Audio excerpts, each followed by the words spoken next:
민조성의 화려한 담안.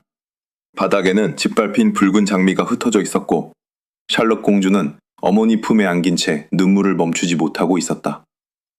그 앞에는 커밀라 왕비가 서 있었고 캐럴 미들턴은 진흙이 묻은 꽃잎을 손에 쥔 채 낮고 단호한 목소리로 말했다.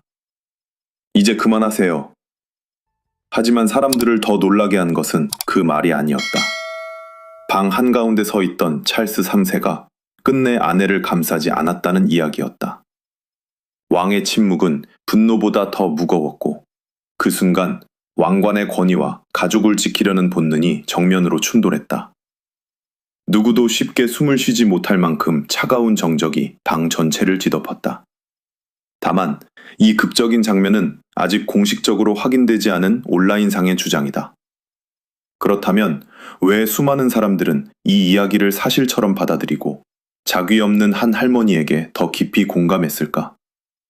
어쩌면 그들이 보고 싶었던 것은 왕실의 추문이 아니라 울고 있는 아이 앞에서 누가 가장 먼저 움직였는가에 대한 대답이었는지도 모른다. 윈저성의 오크룸에는 조금 전까지 샬럿 공주의 학업 성취를 축하하려는 따뜻한 분위기가 흐르고 있었다. 그러나 온라인에서 확산된 이야기 속 장면은 전혀 다른 방향으로 흘러간다. 붉은 장미는 대리석 바닥에 흩어졌고 샬럿은 어머니 캐서린의 품에 안긴 채 눈물을 삼키고 있었다. 커밀라 왕비는 굳은 표정으로 서 있었으며 캐럴 미들턴은 진흙 묻은 꽃잎을 손에 쥔 채 손녀 앞을 막아섰다. 사람들의 시선을 붙잡은 것은 캐럴의 분노만이 아니었다. 방 한가운데 있던 찰스 3세가 끝까지 아내를 두둔하지 않았다는 대목이었다. 왕은 찻잔을 든 채 짓밟힌 꽃과 손녀의 젖은 얼굴을 번갈아 바라보았고 어떤 명령도 내리지 않았다. 왕비의 지위를 지켜주는 말도 가족을 달래기 위한 설명도 없었다. 그 침묵은 단순한 당혹감이 아니라 누군가 선을 넘었다는 사실을 인정하는 선택처럼 보였다. 왕실에서는 말보다 침묵이 더 많은 것을 드러낼 때가 있다. 누가 누구의 곁에 서는지, 누가 먼저 움직이는지, 그리고 최고 권위자가 누구를 보호하지 않는지가 곧 힘의 방향을 보여주기 때문이다. 커밀라는 찰스가 자신을 변호하고 캐럴을 제지할 것이라 기대했지만 이야기 속 왕은 움직이지 않았다. 그 순간 왕비의 공식적인 권위는 그대로 남아 있었지만 가족 안에서의 영향력은 눈앞에서 흔들리기 시작했다. 그러나 이 장면이 실제로 벌어졌다는 공식 확인은 없다. 왕실 발표도 신뢰할 만한 현장 기록도 발견되지 않았다. 그럼에도 이야기는 놀라울 만큼 빠르게 퍼졌다. 사람들은 사실 여부를 확인하기도 전에 캐럴의 행동에 박수를 보냈고 찰스의 침묵을 커밀라에 대한 심판으로 해석했다. 이는 대중이 단순한 왕실 싸움을 보고 싶어 했기 때문만은 아니다. 왕관을 쓴 사람보다 우는 아이를 감싸는 사람이 더 옳아야 한다는 도덕적 결말을 원했기 때문이다. 더 흥미로운 점은 최근 공개석상에서 왕실 가족이 완전히 갈라진 모습만 보인 것은 아니라는 사실이다. 찰스와 커밀라, 캐서린은 공식 행사에 함께 등장했고 캐럴 역시 윌리엄과 왕의 곁에서 자연스럽게 대화를 나누는 모습이 포착됐다. 이런 현실은 온라인 서사의 극적인 단절과는 거리가 있다. 따라서 우리가 마주한 것은 확인된 권력투쟁이라기보다 실제 인물들의 과거와 대중의 감정이 결합해 만들어낸 하나의 상징적인 이야기일 가능성이 크다. 그렇다면 왜 그 중심에는 샬럿이 있었을까? 왕위 계승 서열과 왕실 의무를 떠나 그녀는 아직 보호받아야 할 어린아이이기 때문이다. 그리고 이 이야기는 바로 그 지점에서 시작된다. 한 아이가 자신의 성취를 자랑스럽게 이야기하던 순간 오래된 왕실의 규율과 새로운 가족의 가치가 처음 충돌하기 시작했다. 이야기 속 점심 식사는 샬럿의 학업 성취를 축하하기 위해 마련된 자리였다. 11살의 샬럿은 역사과제에서 좋은 평가를 받은 일을 할아버지 찰스 3세에게 들려주며 눈을 반짝였다. 그녀에게 그것은 왕실의 의무가 아니라 가족에게 인정받고 싶은 평범한 아이의 기쁨이었다. 그러나 식탁 한쪽에서 들려온 날카로운 포크 소리가 대화를 끊었다. 온라인에서 퍼진 주장에 따르면 커밀라는 과거의 왕실 아이들은 공식 식탁에서 자신의 성취를 자랑하지 않았다는 취지의 말을 건넸다. 겉으로는 예절에 관한 조언처럼 들렸지만 그 시선과 타이밍은 샬럿을 사람들 앞에서 작아지게 만들기에 충분했다. 샬럿은 손에 쥔 냅킨을 더 세게 움켜쥐었고 곧바로 어머니 캐서린을 바라보았다. 캐서린은 몸을 앞으로 기울이며 딸을 감싸려 했다. 하지만 캐럴 미들턴은 식탁 아래에서 딸의 팔을 조용히 붙잡았다. 그것은 침묵을 강요하려는 행동이 아니라 방안의 흐름을 더 정확히 읽으려는 선택이었다. 캐럴은 커밀라의 표정과 찰스의 반응, 그리고 윌리엄이 얼마나 분노를 억누르고 있는지를 동시에 보고 있었다. 한 번의 무례한 말보다 더 위험한 것은 아무도 그것을 멈추지 않는 분위기였다. 찰스는 차를 한 모금 마신 뒤 다른 화제로 대화를 돌렸다고 전해진다. 바로 그 순간 샬럿은 자신의 기쁨이 잘못된 것이었는지 혼란스러워졌을 것이다. 아이는 어른의 말을 논리로 해석하기보다 감정으로 받아들인다. 자신이 너무 떠들었는지, 자랑해서는 안 되었는지, 가족을 곤란하게 했는지 스스로를 의심하기 시작한다. 이 장면이 사실로 확인된 것은 아니다. 그러나 많은 사람들이 분노한 이유는 분명하다. 캐서린은 오랫동안 어린 시절의 경험과 정서적 안정이 한 사람의 미래에 어떤 영향을 미치는지 강조해왔다. 그런 어머니의 딸이 가족 식탁에서조차 안전하지 못했다는 설정은 대중에게 강한 모순으로 다가왔다. 왕위 계승 서열 세 번째라는 위치도 샬럿을 어른으로 만들지는 않는다. 언론은 그녀의 표정과 옷차림, 몸짓 하나까지 의미를 부여하지만 그녀는 여전히 칭찬받고 싶고 실수해도 괜찮다는 말을 듣고 싶은 아이다. 왕실의 오래된 규율이 아이의 감정을 억누르는 데 사용된다면 그것은 품위가 아니라 두려움을 가르치는 방식이 될 수 있다. 결국 샬럿은 답답한 당을 빠져나와 비에 젖은 정원으로 향했다. 그곳에서 그녀는 다시 자유롭게 뛰었고 가장 붉은 장미를 골라 할아버지에게 가져가려 했다. 그러나 화해를 위해 꺾은 그 꽃은 곧 왕실 안에 숨겨진 더 깊은 갈등을 드러내는 증거가 되고 말았다. 정원으로 나온 샬럿은 조금 전 식탁에서 느꼈던 긴장을 잠시 잊었다. 밤새 내린 비 때문에 잔디는 축축했고 장미 잎에는 작은 물방울이 맺혀 있었다. 그녀는 가장 붉고 탐스러운 꽃을 골라 한 송이씩 조심스럽게 꺾었다. 어색해진 정신 분위기를 풀고 할아버지에게 다시 미소를 돌려주고 싶었던 어린아이의 단순한 마음이었다. 하지만 정원에서 돌아오는 동안 흰 드레스 자락에는 탁한 물이 튀었고 신발 밑창에는 진흙이 달라붙었다. 그것은 무례함도 반항도 아니었다. 비가 온 뒤 정원을 걸었던 아이에게 자연스럽게 남은 흔적이었다. 샬럿은 그런 작은 얼룩보다 품에 안은 장미가 더 중요하다고 생각했을 것이다. 온라인에서 확산된 이야기 속에서 커밀라는 샬럿의 앞을 막아섰다. 그녀는 꽃을 보지 않고 먼저 진흙 묻은 신발과 얼룩진 드레스를 지적했다. 문제는 그 다음이었다. 단순히 옷을 정리하라고 말하는 데서 그치지 않고 샬럿의 태도와 출신, 가족의 품격까지 연결하는 표현을 사용했다는 주장이 뒤따랐다. 만약 이 묘사가 사실이라면 그것은 예절 교육이 아니라 한 아이의 정체성을 공격하는 행동이었다. 특히 혈통을 암시하는 말은 미들턴 가족에게 더 깊은 상처가 될 수 있었다. 금이나는 캐서린은 귀족 가문에서 태어난 사람이 아니었고 캐럴과 마이클은 평범한 사회생활과 사업을 통해 가족의 기반을 만들었다. 그래서 샬럿의 진흙 묻은 신발을 외가의 출신과 연결하는 순간 비난은 더 이상 어린아이 한 사람에게만 향하지 않는다. 그것은 캐서린이 왕실에 들어오기 전 살아온 삶과 미들턴 가족이 쌓아온 모든 시간을 낮춰보는 시선으로 확장된다. 샬럿은 반박하지 못했다. 그녀는 11살이었고 자신보다 훨씬 강한 위치에 있는 어른 앞에 서 있었다. 손에 들고 있던 장미가 바닥으로 떨어졌고 붉은 꽃잎이 대리석 위에 흩어졌다. 이어 커밀라의 신발이 그 꽃잎을 밟았다는 대목은 이 이야기에서 가장 강렬한 상징이 된다. 아이가 건넨 화해의 마음이 권위에 의해 짓밟히는 장면처럼 보였기 때문이다.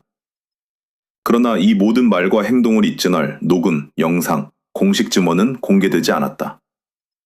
바로 그 점에서 이 이야기는 사실 보도보다 계급과 혈통에 대한 대중의 오래된 감정을 반영한 서사에 가깝다. 사람들은 진흙을 부끄러움으로 만든 왕비보다 그 진흙을 손에 묻히며 꽃을 주운 할머니에게 더 큰 의미를 부여했다. 그리고 그 순간 캐럴 미들턴은 더 이상 조용한 구석에 앉아 상황을 지켜보는 사람이 아니었다. 그녀는 천천히 자리에서 일어나 손녀와 왕비 사이를 향해 걸어가기 시작했다. 캐럴 미들턴이 자리에서 일어났을 때 그녀는 분노에 휩쓸린 사람처럼 보이지 않았다. 오히려 움직임은 느리고 정확했다. 그녀는 먼저 커밀라에게 다가가지 않았다. 대리석 바닥에 흩어진 장미를 한 송이씩 주워들었다. 찢어진 꽃잎과 젖은 줄기, 진흙이 묻은 잎을 손바닥에 모으면서도 닦아내지 않았다. 조금 전 샬럿이 수치의 증거처럼 지적받았던 그 진흙을 캐럴은 손녀의 순수함을 보여주는 증거로 바꾸고 있었다. 그 다음 그녀는 울고 있는 샬럿을 품에 안았다. 아이의 얼굴을 자신의 어깨에 묻도록 하고 몸으로 커밀라의 시선을 가렸다. 보고가 먼저였고 대결은 그 뒤였다. 캐럴은 손녀가 더 이상 공격의 대상이 되지 않는다는 것을 확인한 뒤에야 천천히 몸을 돌렸다. 그리고 왕비를 향해 짧고 낮은 목소리로 말했다. 이제 그만하라고. 이 장면이 강하게 남는 이유는 캐럴이 왕실의 사람이 아니기 때문이다. 그녀에게는 자귀도, 공식 직책도, 명령을 내릴 권한도 없었다. 하지만 그녀는 가족을 지키는데 허락이 필요하다고 생각하지 않았다. 이야기 속 캐럴의 힘은 신분이 아니라 행동에서 나왔다. 방 안에 누구보다 먼저 상처 입은 아이를 감쌌고 모두가 외면할 수 없도록 짓밟힌 꽃을 손에 들었다. 실제 캐럴의 삶도 화려한 혈통과는 거리가 있었다. 그녀는 비서와 항공사 승무원으로 일했고 1987년 남편 마이클과 함께 파티용품 사업을 시작했다. 가족의 생일을 준비하며 느낀 불편함이 사업 아이디어가 되었고 작은 회사는 오랫동안 미들턴 가족의 기반이 되었다. 이후 기업이 재정난을 겪고 매갑되는 아픔도 있었지만 그것이 그녀가 쌓아온 인생 전체를 지우지는 못했다. 캐럴은 성공과 실패를 모두 공개적으로 견뎌야 했다. 딸이 왕실에 들어간 뒤에는 말투와 옷차림, 출신 배경까지 끊임없이 평가받았다. 그런 그녀에게 샬럿을 향한 혈통의 모욕은 단순한 한마디가 아니었을 것이다. 그것은 딸과 손녀, 그리고 자신이 살아온 모든 시간을 낮춰보는 시선처럼 느껴졌을 가능성이 크다. 그래서 캐럴의 반격은 개인적인 자존심보다 더 넓은 의미를 갖는다. 그녀는 왕비를 굴복시키려 한 것이 아니라 아이에게 상처를 주는 권위에는 경계가 필요하다고 선언했다. 왕관은 존중받을 수 있지만 그 왕관이 잔인함을 정당화할 수는 없다는 메시지였다. 그러나 캐럴을 영웅으로 만들기 위해 커밀라를 완전한 악인으로 단정하는 순간 이야기는 또 다른 함정에 빠질 수 있다. 이제 필요한 것은 온라인 속 커밀라와 실제 삶을 살아온 커밀라 사이의 거리를 살펴보는 일이다. 온라인에서 확산된 이야기 속 커밀라는 차갑고 계산적인 인물로 그려진다. 그녀는 샬럿의 기쁨을 끊고 진흙 묻은 신발을 빌미로 아이의 출신까지 공격하며 눈물 앞에서도 물러서지 않는다. 하지만 한 사람을 이렇게 완전한 악역으로 고정하는 순간 우리는 사실보다 오래된 감정과 편견을 소비하고 있을 가능성을 경계해야 한다. 실제 커밀라의 삶은 훨씬 복잡하다. 그녀는 오랫동안 찰스와의 관계, 다이애나에 대한 대중의 기억, 그리고 왕실 안에서 자신의 자리를 둘러싼 논란 속에 살아왔다. 많은 사람들에게 그녀는 여전히 과거의 상처를 떠올리게 하는 인물이지만 그 이미지 하나만으로 현재의 모든 행동을 설명할 수는 없다. 왕비가 된 뒤 커밀라는 독서장려, 노인복지, 동물보호, 가정폭력과 성폭력 피해자 지원 같은 분야에 꾸준히 참여해왔다. 특히 폭력 피해 여성들의 목소리를 공적인 자리로 끌어내는 활동은 오랫동안 이어졌다. 또한 중병을 앓는 어린이와 가족을 초청해 차를 대접하고 시간을 함께 보내는 공식 행사도 열었다. 이런 기록은 이야기 속에서 아이를 의도적으로 무너뜨리는 인물과 쉽게 겹쳐지지 않는다. 그렇다고 과거의 논란이 사라지는 것은 아니다. 커밀라는 찰스와 다이애나의 결혼 붕괴를 둘러싼 기억에서 자유롭지 못했고, 왕실에 들어온 뒤에도 공적 신뢰를 다시 쌓아야 했다. 그래서 그녀에 대한 새로운 비난은 다른 인물보다 더 빠르게 설득력을 얻는다. 사람들은 이미 알고 있다고 믿는 과거의 이미지를 이용해 확인되지 않은 현재의 이야기를 완성해버리기 때문이다. 특히 왕실 관련 콘텐츠는 침묵과 표정, 자리 배치만으로도 거대한 갈등을 만들어낸다. 실제 증거가 부족할수록 제작자는 익숙한 역할을 부여한다.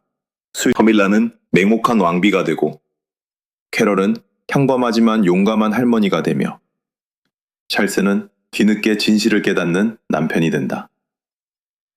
이 구조는 강력하고 감정적으로도 매력적이지만 현실의 인간을 지나치게 단순하게 만든다. 중요한 것은 커밀라를 무조건 옹호하거나 유죄로 선언하는 일이 아니다. 확인된 사실과 극적인 서사를 구분하는 것이다. 한 사람의 불완전한 과거는 새로운 혐의를 자동으로 사실로 만들지 않는다. 동시에 높은 지위와 자선 활동 역시 모든 비판을 막아주는 방패가 될 수 없다. 그리고 이 논쟁의 중심에는 결국 웨일스 가족이 있다. 질병과 불안을 함께 지나온 윌리엄과 캐서린에게 아이들의 안전은 단순한 사적 문제가 아니라 앞으로 어떤 왕실을 만들 것인가를 보여주는 기준이 되고 있었다. 웨일스 가족에게 지난 몇 년은 왕실의 의무보다 삶의 유한함을 먼저 생각하게 만든 시간이었다. 캐서린은 복부 수술 뒤 암이 발견되었다는 사실을 공개했고, 예방적 항암 치료를 받으며 오랫동안 공식 활동에서 물러나야 했다. 이후 치료를 마치고 관해 상태라고 밝혔지만, 그녀는 이전의 일상으로 곧바로 돌아가는 것이 아니라 새로운 정상에 적응해야 한다고 말했다. 그 과정에서 윌리엄은 아내와 아버지의 건강 문제를 동시에 마주했다. 왕세자로서의 책임은 계속되었지만 그의 가장 중요한 역할은 남편이자 새 아이의 아버지였다. 그는 가족을 보호하는 일이 무엇보다 우선이라고 강조했고, 언론과 대중의 관심 속에서 자녀들이 가능한 한 평범한 어린 시절을 보내도록 지키려 했다. 이런 실제 배경은 온라인 이야기 속 장면을 더욱 강하게 만든다. 샬럿이 울음을 터뜨리자 윌리엄은 즉시 앞으로 나서 장벽을 만들고, 캐서린은 딸을 품에 끌어안는다. 캐럴은 짓밟힌 장미를 손에 든 채 그들 곁에 선다. 세 사람은 각기 다른 방식으로 움직이지만 방향은 하나였다. 그녀는 왕실의 체면보다 아이의 안전을 먼저 선택하는 것이었다. 이야기에서는 윌리엄이 경호 책임자에게 연락해 커밀라가 부모 없이 아이들에게 접근하지 못하도록 했다고 묘사된다. 심지어 일정한 거리까지 언급되지만 이를 뒷받침하는 공식 발표나 신뢰할 만한 보도는 없다. 따라서 이것은 사실로 받아들여질 수 없으며 미래의 왕이 아버지로서 어디까지 단호해질 수 있는지를 보여주기 위한 극적 장치에 가깝다. 그럼에도 이 설정이 설득력을 얻는 이유는 윌리엄과 캐서린이 보여준 실제 태도와 닮아 있기 때문이다. 병을 아이들에게 설명해야 했던 부모, 긴 치료 기간 동안 가족의 일상을 지켜야 했던 부부, 외부의 시선을 견디며 서로를 보호해야 했던 사람들에게 경계선은 차가운 규칙이 아니라 사랑의 형태가 될 수 있다. 캐서린은 어린 시절의 정서적 안정이 한 사람의 미래를 바꿀 수 있다고 꾸준히 강조해왔다. 그런 관점에서 본다면 샬럿의 눈물을 외면하는 것은 단순한 가족 갈등이 아니라 아이의 마음에 오래 남을 상처를 방치하는 일이 된다. 그리고 윌리엄이 앞으로 나서는 장면은 새로운 왕실의 방향을 상징한다. 권위를 유지하기 위해 아이를 침묵시키는 왕실이 아니라 아이를 지키기 위해 오래된 권위와 맞서는 왕실이다. 하지만 그 선택의 끝에는 찰스가 남아 있었다. 그는 커밀라의 남편이면서 샬럿의 할아버지였고, 왕비의 체면과 손녀의 상처 사이에서 더 이상 침묵만으로 버틸 수 없는 순간을 맞고 있었다. 온라인 이야기의 마지막 장면에서 커밀라는 찰스가 자신을 위해 질서를 회복해 줄 것이라 믿는다. 캐럴은 사과해야 하고 웨일스 가족은 왕비의 권위에 도전한 대가를 치러야 한다고 생각한다. 그러나 다음날 걸려온 전화는 커밀라의 방이 아니라 버클버리의 캐럴에게 향했다고 전해진다. 이야기 속 찰스는 손녀를 지키지 못한 자신의 책임을 인정하고 캐럴의 행동이 옳았다고 말한다. 이 통화가 실제로 있었음을 입증하는 공식 기록은 없다. 찰스가 커밀라와 결결했다거나 윌리엄이 왕비의 접근을 금지했다는 주장 역시 확인되지 않았다. 오히려 공개 일정에서 찰스와 커밀라는 계속 함께 왕실 업무를 수행했고, 캐서린 또한 공식 행사에서 두 사람과 모습을 드러냈다. 현실은 온라인 서사처럼 단순한 승자와 패자로 나뉘지 않는다. 그럼에도 이 결말이 사람들의 마음을 붙잡는 이유는 분명하다. 이야기 속 커밀라가 잃는 것은 왕관이나 방이 아니다. 그녀는 가족이 보내던 신뢰와 미래 세대에 대한 영향력을 잃는다. 찰스가 아무 말 없이 차갑게 바라본 뒤 돌아서는 장면은 권력의 근원이 직함이 아니라 관계에 있다는 사실을 상징한다. 왕비라는 이름이 남아 있어도 남편의 지지와 가족의 존중이 사라진다면 그 권위는 텅 빈 껍데기가 될 수 있다. 또한 찰스의 침묵은 단순한 우유부단함으로만 읽히지 않는다. 이야기 속에서 그는 아내를 공개적으로 꾸짖지도 손녀의 상처를 변명으로 덮지도 않는다. 오히려 아무 말도 하지 않음으로써 커밀라가 넘은 선을 더 선명하게 드러낸다. 때로 권력자의 침묵은 중립이 아니라 더 이상 보호하지 않겠다는 가장 차가운 선언이 된다. 반대로 캐럴은 아무런 공식 권한이 없지만 가장 결정적인 순간에 움직인다. 윌리엄은 미래의 왕이기 전에 아버지로 서고, 캐서린은 왕세자빈이기 전에 딸을 품에 안는 어머니가 된다. 샬럿은 왕위 계승 서열의 숫자가 아니라 보호받아야 할 아이로 돌아온다. 이 역할의 변화가 바로 이야기 전체를 지탱하는 핵심이다. 버클버리의 정원에는 다시 햇빛이 비치고 샬럿은 깨끗해진 신발을 신고 웃으며 달린다. 짓밟힌 장미는 원래 모습으로 돌아갈 수 없지만 아이의 마음은 주변 어른들의 보호 속에서 다시 회복될 수 있다. 그래서 이 이야기는 사실 확인을 넘어 하나의 질문을 남긴다. 우리는 왕관을 쓴 사람에게 복종해야 하는가? 아니면 잘못된 권위 앞에서 아이를 지키는 사람의 편에 서야 하는가? 왕관은 지위를 줄 수 있지만 용기를 주지는 못한다.